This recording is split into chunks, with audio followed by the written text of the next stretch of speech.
گور و سیمینار از وکو میواندار کبوم الفیدر که از یعنی گله کی سرد هات گرنج 10,011 حتی آنها از دنیرم اف دیالوگ کردی یعنی وکو اج پیشه دامروف زانه یعنی ناگت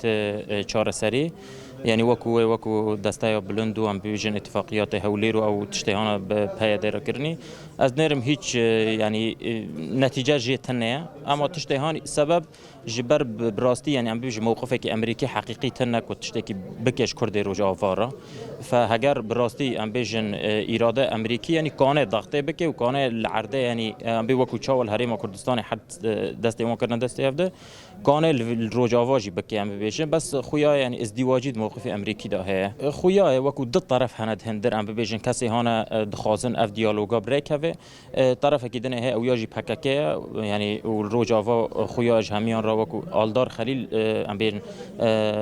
ام بی یعنی سروک او جوان شورشگر و حمید بندستی دانه هر کی دیالوگ که پیش بکوه وکو دکتر آنی زمان یعنی اف جوان شورشگر و انتیاقاتان دکن جبر اونا یعنی ناخذن هیچ وکو جسمه کی غریب ناخذن اتفاقی به ای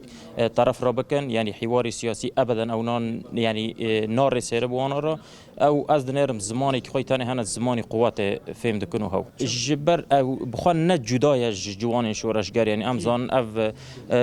سرکرده هان روجاوا هان قیاده وکو مثلا الهام احمد الدار خلیل کو مظلوم عبدیه امزان اف یعنی همی کینه و تاریخ وانا کیه اوش کی در که هاتنه یعنی هیرو راضی بونه که دم او جوان شورشگر ایریش دکن حدود کی در باس دکن تبر هزه ام ببیج هزه وانا هات و هزه وانا آسایش را اف خویا یعنی کسک نکنه وانا بسکنه او خویا کینه یعنی پکک بخونه